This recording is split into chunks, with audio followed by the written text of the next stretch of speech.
ancient biblical prophets wrote about the future. Today, theologians are poring over those scriptures with a firm belief that their prophecies are coming to pass. Journey now into the world of eschatology on Prophecy in the News with author and lecturer J.R. Church.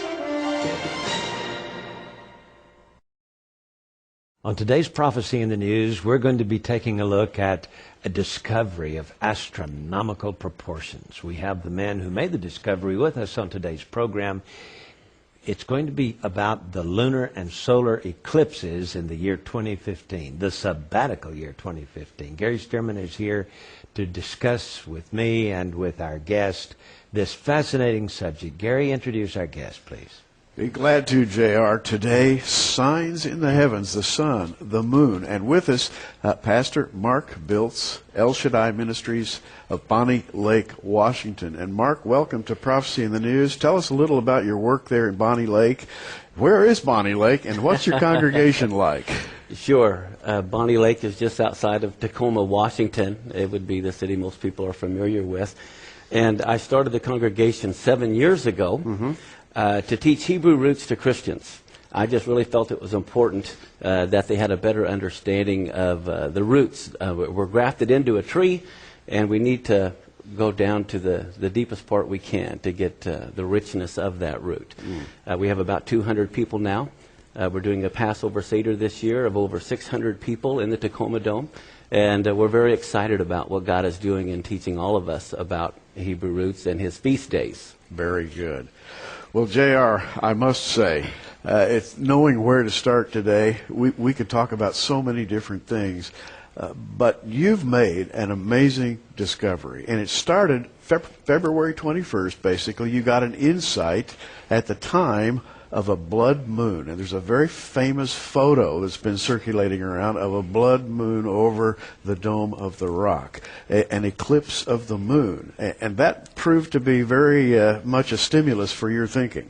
Yes, it did. I was looking at that, and I thought the Bible had talked about how the moon would turn to blood and the sun would turn to sackcloth before the great and dreadful day of the Lord. And so I thought, well, the plain meaning of the text, it would be a total solar eclipse and a total lunar eclipse.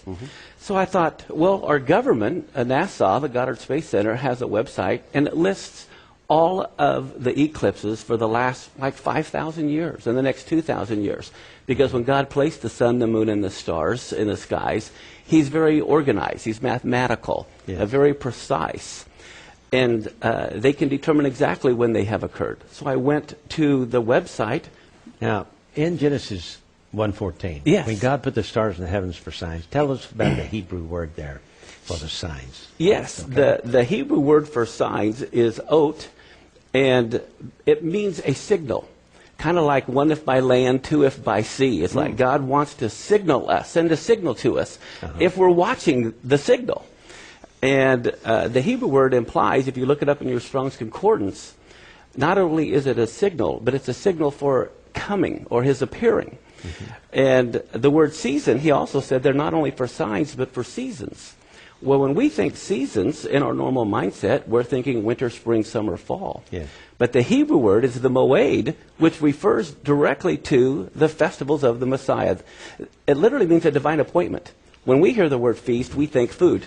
But the Hebrew word has nothing to do with food. It has to do with a divine appointment, as if God has a day timer.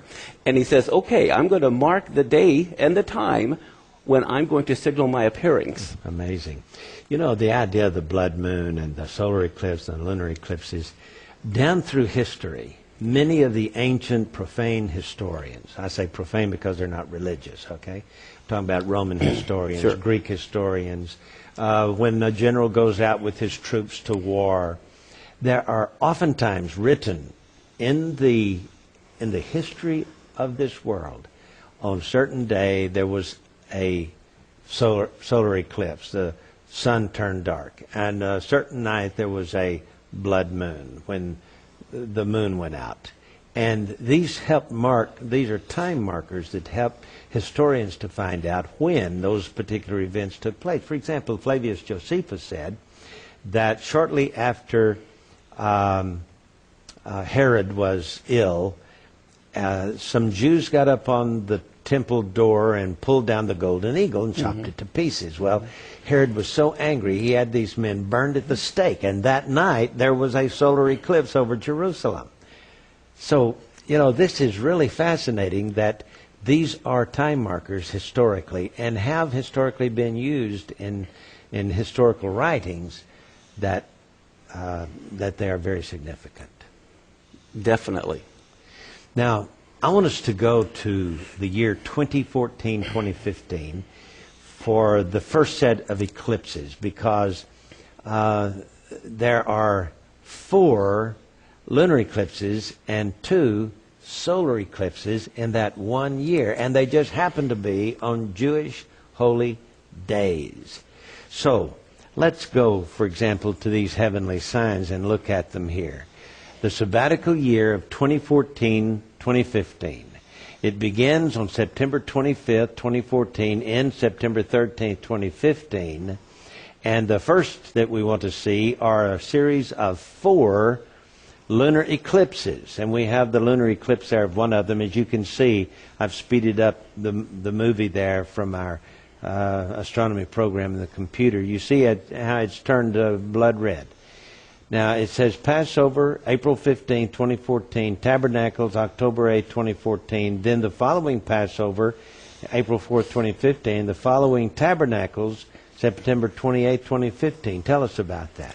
Well, what's fascinating is when you look at the Gregorian calendar, you see April 15th, October 8th, April 4th, September 28th. You don't see a pattern. But on the biblical calendar, the Passover is the same day. Sukkot is the same day. Yeah. And so God wants us to look at the biblical calendar. That's what we need to be watching. The reason we need to be watching is so He will signal His appearing. But we have to know what to be watching as well. And so we need to be watching the biblical holidays.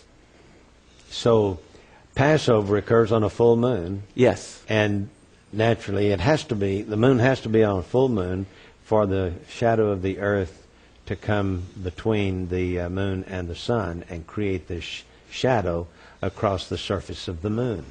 And we just happen to have that in Passover in the year 2015. Now, that is a sabbatical year. It's 7 years from now. Okay? Yes. We also had this on the Feast of Tabernacles, which is Tishri 15 in the autumn. The full moon following the new moon of September, or